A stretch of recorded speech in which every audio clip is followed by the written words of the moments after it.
Itu semua cuman piranti, media, pembantu. Jangan sampai kita mentolak matikan kita punya hajat gitu dari keris. San lihat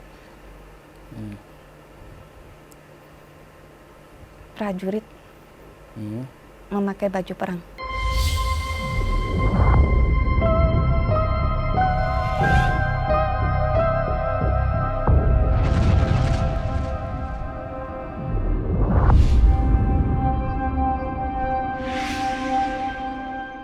Salam Rahayu pemirsa Ganjil Misteri, terima kasih untuk tim Ganjil yang udah bersedia mengundang saya. Saya Suhucung atau bisa dikenal juga dengan nama Ki Panunggal Rasa, mengucapkan terima kasih atas undangannya.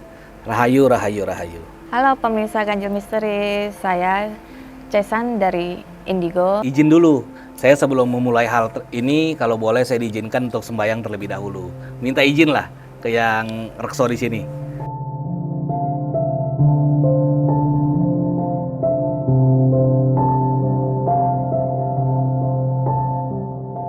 Hari ini kita temanya pembahasannya mengenai keris gitu, karena keris juga kan menjadi salah satu identitas kita ya, atau jati diri kita sebagai bangsa Indonesia ya gitu. Jadi nanti kita coba untuk kupas sedikit demi sedikit, apa sih keris itu atau tosan aji itu.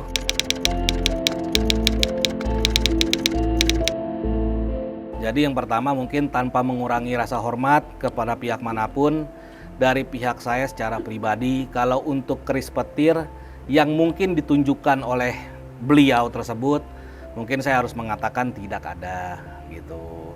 Tapi bukan berarti bahwa secara keseluruhan keris tersebut atau keris pada umumnya itu tidak ada energinya ya gitu. Tapi kalau untuk keris tersebut sepertinya enggak deh, secara pribadi ya gitu.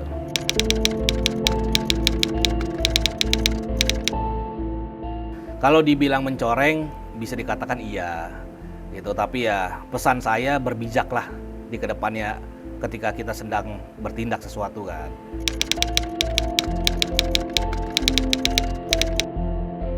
Untuk auranya itu di sini benar-benar sangat kuat banget ya. Dan juga kan ada salah satu dari keris juga hawanya ini benar-benar kuat banget.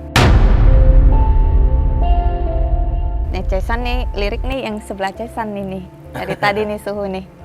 Ya pedang ya? Ya ini namanya apa nih Suhu? Begini, mungkin kalau untuk pedang ini sebenarnya ini salah satu pedang ya atau ageman yang mungkin dari zaman Mojopahit ya. Bukan sebuah ketidakmungkinan sebuah pedang pusaka ini bisa mengeluarkan sebuah aura yang mungkin agak kental ya atau agak besar ya gitu.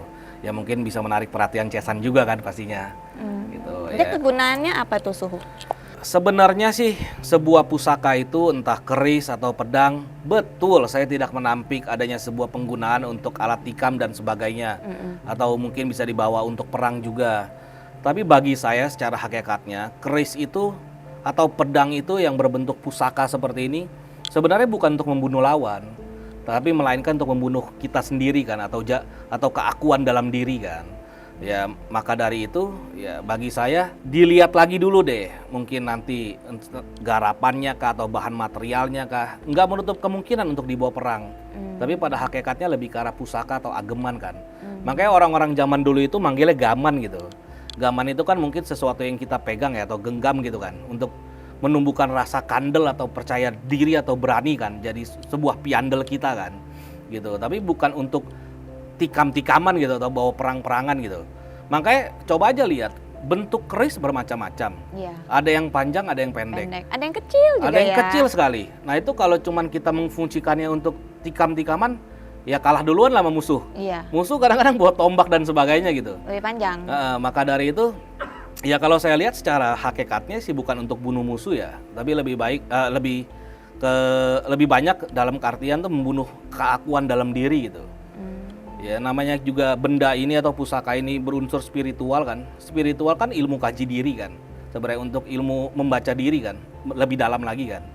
Ya sebenarnya itu aja sih. Dan juga Sun, saya mau nanya lagi nih, kan biasanya kan kayak keris, pedang kayak gitu kan biasanya ada yang dimandiin, terus ada yang dikasih hio, kayak gitu, kalau nggak dikasih menyan, bunga kayak gitu. Itu sebenarnya wajib apa enggak? Dibilang wajib, sebenarnya akan lebih wajib kalau kita menjaga amal ibadah kita. sebagai pengagemnya. Tapi benar ada sebuah tata cara atau dari sisi adab dan akhlak kita wangikan mereka kembali, kita sucikan mereka kembali dengan cara mungkin dijamah atau dimandikan.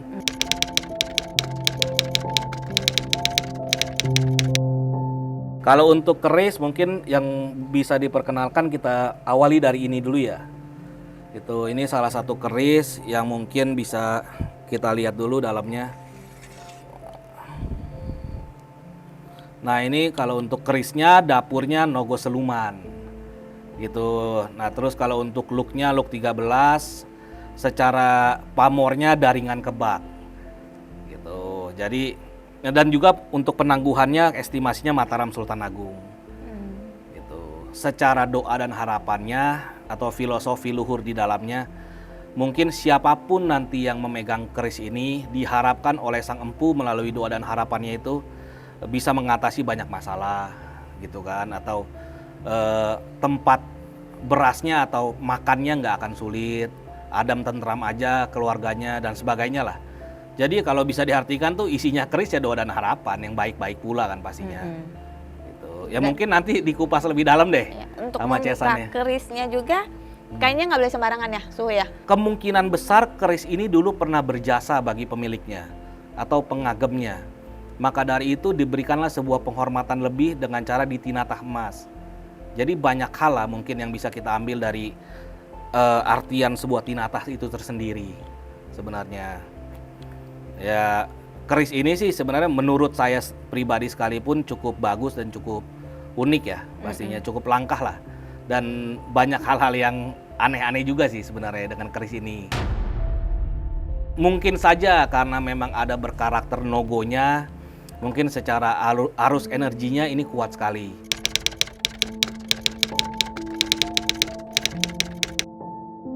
Keris ini saya lihat sebuah sosok ya, itu sangat berwibawa banget ini. Berwibawa, jadi bisa dikategori dia kayak, Cesan lihat itu kayak semacam pahlawan ya, yang punya apa namanya, adat apa pangkat ya? Pangkat lah, ya, pangkat ya, Cesan itu. Dan juga ini cukup tua juga ini. Iya, cukup tua lah, Ya, Mataram Sultan ya. Agung kira-kira ratusan tahun lah, 400 tahun setidaknya. Ini pembuatannya juga cukup unik, nggak sembarangan dia pembuatannya ininya nih, proses pembuatan kerisnya dia ini. Makanya kalau untuk sampai dapur-dapur seperti ini memang bisa dipastikan lah kemungkinan besarnya pengagemnya ini bukan orang sembarangan lah, entah berpangkat kah gitu loh, atau mungkin mempunyai sebuah daya-daya yang kuat kah secara spiritual atau supernaturalnya di zaman dulunya. Karena ini sangat besar sekali gitu energinya. Kayak dihormatin punya. Ya, lebih ke arah sana lah, dihormati lah mungkin. Tapi kalau untuk khusus keris ini, saya ini dapatnya malah dari seseorang yang mungkin saya nggak bisa sebutin namanya lah, tapi dari daleman bisa dibilang. Jadi memang mungkin beliaunya itu mempunyai terah daleman ya. Jadi entah bagaimana beliaunya juga pengen ngalih rawatin ke saya, ya udah saya terima kasih, saya bilang sama beliaunya. Akan saya jagalah amanahnya.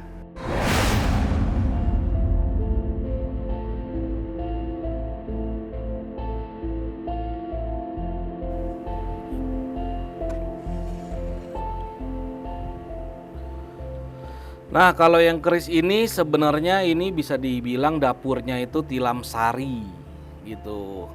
Sebenarnya sih tadi saya benarnya pengen merujuk ke Tilam Upi, cuman kebetulan mungkin yang saya bawa ini Tilam Sari gitu. Sebenarnya kalau Tilam Sari itu bisa diartikan tilam itu tempat tidur kan, atau tikar lah, tempat kita tidur lah. Sari itu kan sebuah wewangian ya, atau menebarkan sebuah keharuman kan pastinya kan. Jadi doa dan harapan sang empunya itu di zaman dulunya itu siapapun yang nanti mungkin mengagemnya di kemudian hari diharapkan, didoakan keluarganya adem ayem aja, tentram saja, terus juga mungkin kehidupannya nyaman saja.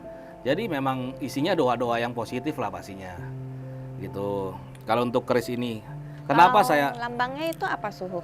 Kalau pamornya, kalau untuk pamornya sebenarnya ini melati tumpuk ini.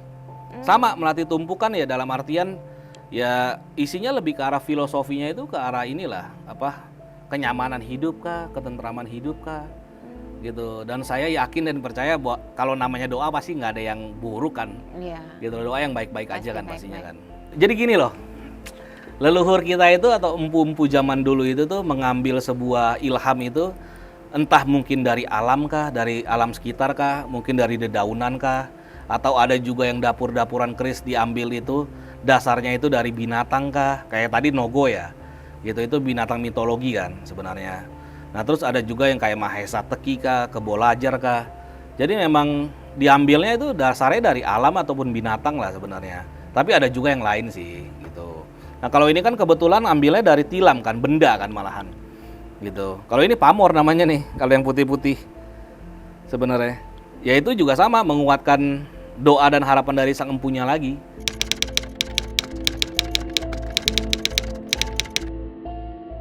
Kayak seperti tadi atau gunanya atau faedahnya untuk saya banyak sekali sih sebenarnya. Gitu. Hanya saja yang perlu dicatat itu ketika kamu hendak doa ataupun harapan sang empu itu tersalur dengan benar sama kamu harus kaji diri juga. Jangan lupa kamu melupakan sisi spiritual kamu kan. Sisi spiritual itu apa sih? Kamu sembahyang sekalipun itu udah spiritual. Jalanin doanya kamu itu sesuai keagamaan keyakinan masing-masing itu spiritual. Gitu. Jadi supaya sinkron antara energi yang ada di dalam sini dengan energi kamu, ya udah kamu jalanin lah.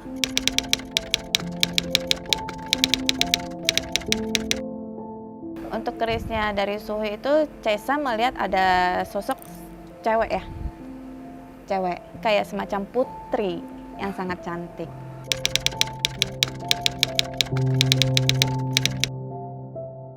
Kalau untuk cerita sistem pemaharan, di hidup kita sekalipun pasti ada maharnya. Itu yang pertama. Bagi saya kita mau pergi dari rumah kita ke tempat ini pun itu ada maharnya. Jadi kita nggak bisa anti dengan kata mahar. Dan bahkan kalau kita mengambil kilas balik dulunya sekalipun, sebenarnya itu lebih fantastis lagi atau bombastis sekali maharnya. Dulu itu mungkin bukan pakai uang loh. Ketika seseorang peminta awalnya ke empunya itu, bisa juga tukar dengan tanah. Gitu loh. Kalau kita nih pergi ke desa-desa di zaman sekarang sekalipun, kadang-kadang ada yang mereka mintanya tukar sama kambing lah, tukar sama kebo lah. Gitu loh. Jadi sistem pemaharan itu sebenarnya sebuah hal yang wajar bagi saya. Karena dari dulunya sekalipun ini kan sebuah mahakarya kan, sebuah benda seni kan, benda spiritual kan. Ya wajar lah kita istilahnya menggantikan sedikit rasa terima kasih kita. Gitu loh. Mungkin sekarang lebih disederhanakan dengan cerita pakai uang dan sebagainya. Tapi di zaman dulu mungkin bisa ditukar dengan tanah ataupun atau hewan-hewan sekalipun kayak kambing dan kerbau sekalipun loh. Walaupun dia di maharnya dipatokin kayak gitu boleh suhu misalnya. Sebenarnya nggak masalah Nggak sih bagi masalah saya. ya? Karena gini, cobalah kamu bayangkan ya, di zaman sekarang kita beli besi mungkin bisa ke toko material. Empu di zaman dulu bisa mencari batu meteor dari mana? Nggak ada pakai cerita metal detektor loh. Mereka menggunakan seluruh teknologi di dalam tubuhnya. Ya mekanisme tercanggih itu kan badan kita kan, manusia kan sebenarnya. Ya kenapa lah kita harus mengatakan bahwa ya kita nggak boleh gitu berterima kasih sama mereka. Bagi saya pemaharan itu suatu hal yang wajar. Gitu. Toh juga ada juga mungkin beberapa orang yang mungkin mencari kehidupannya dengan cara jual beli ataupun pemaharan keris kan. Itu bagi saya hal yang wajar lah.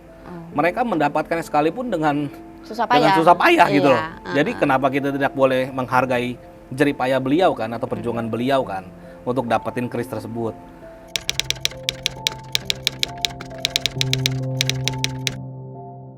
Kalau keris gini nih, ini ada yang lebih uniknya ini nih.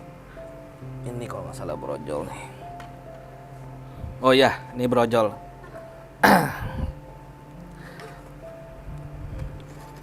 Nah, kalau keris ini kebetulan dapurnya brojol.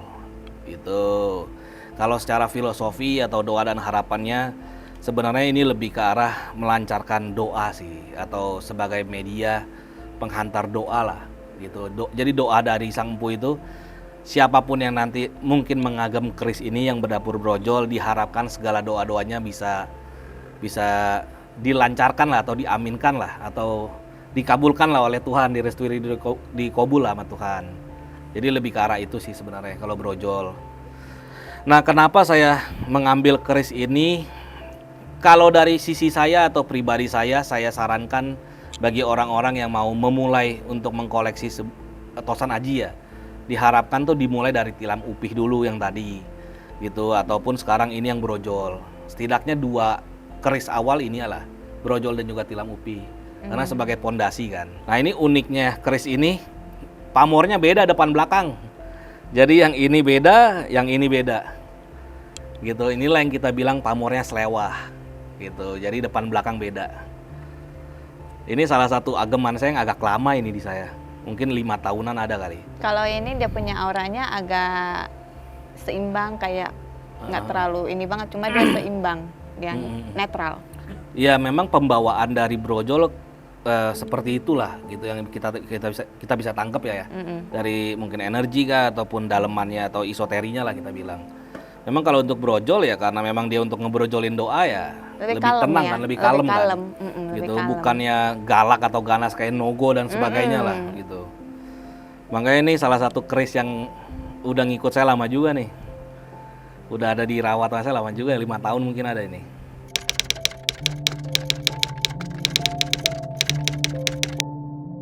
Bagi saya doa is doa.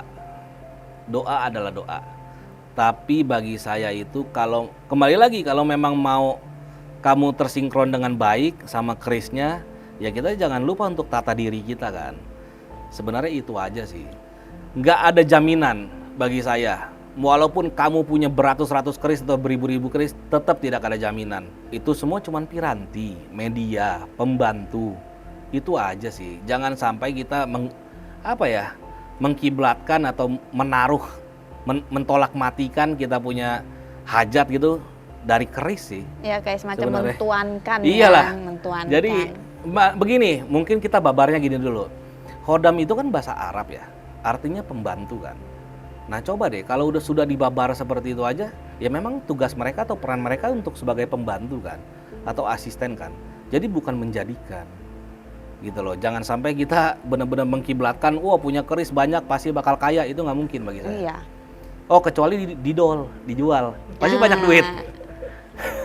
Soalnya kan banyak yang rata-rata salah arti ya, Iya, suhu iya, ya. iya. Oh saya beli keris ini, saya bakal kaya nih, Iya, bakal iya. ini. Jadi kayak dituankan banget gitu sebuah keris atau sebuah yang lain. Saya bilang nggak sama keris juga.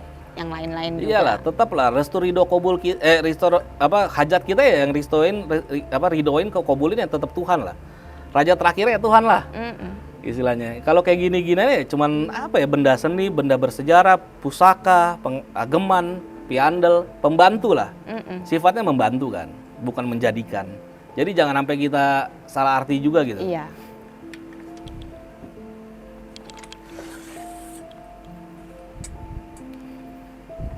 Nah jadi kalau untuk pedang ini, memang ini salah satu pedang yang mungkin sebuah saksi sejarah ya dari cerita Mojopahit ya. Kemungkinan besar untuk penggarapan pedang ini ada pencampuran atau pengadaptasian budaya dari Mongol gitu.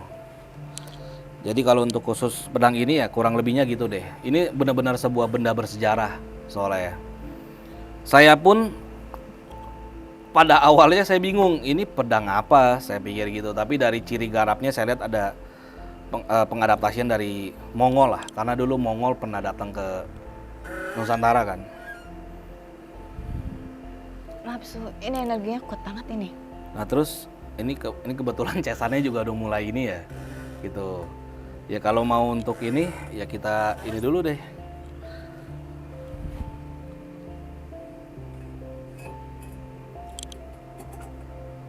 Saya lihat prajurit memakai baju perang. Kayak masa perang dulu deh, suhu. Ya memang ini setidaknya Mojopahit lah gitu. Ini zaman-zaman Tibet ke tanah Majapahit kan sebenarnya. Auranya benar-benar sangat kuat banget ini. Jadi itu ada cerita unik tuh waktu pertama kali nyampe ke tempat saya, semua lampu mati.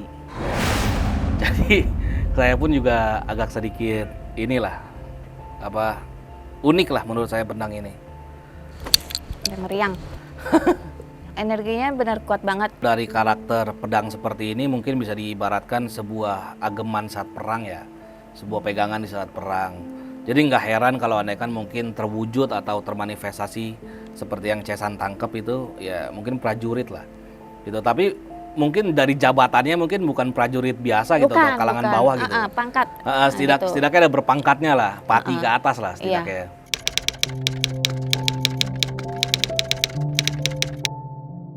Ini sebenarnya barang temuan. Jadi tim saya itu yang kebetulan saya dukung itu di Jawa, memang ketika eksplor, ketika ekspedisi, mereka mendapatkan pedang ini gitu. Kalau untuk warongkonya mungkin baru ya, disesuaikan sama wilayah di dalamnya kan, gitu. Tapi kalau untuk wilahnya ini memang temuan gitu, temuan Brantas kalau nggak salah, Sungai Brantas ya. Sebenarnya kalau yang pedang ini, mungkin Chesan mau berinteraksi lebih jauh. Udah, energinya tersedot. Makanya ini saya izin tutup dulu ya, Ya, gitu. Saya takut disentil.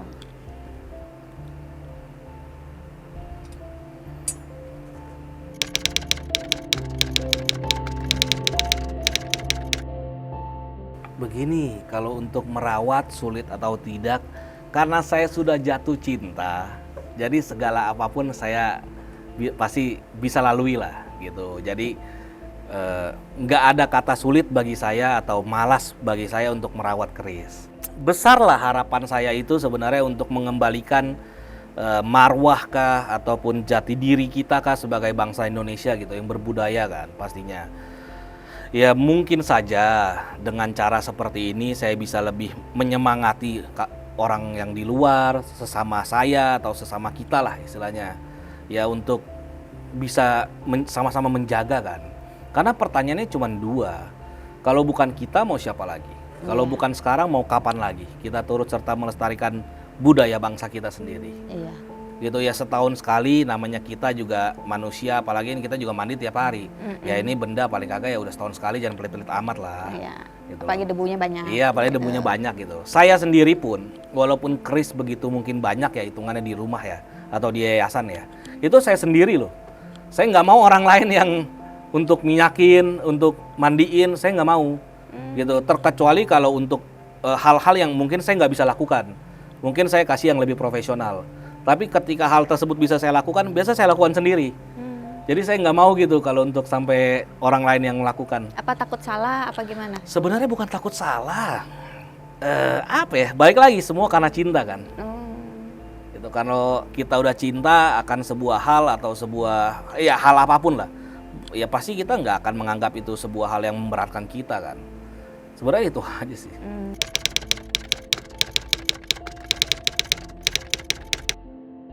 Kita sebagai orang Indonesia, kalau kata wong Jawa tuh ojo lali Indonesia nih, jangan lupa akan keindonesiaannya.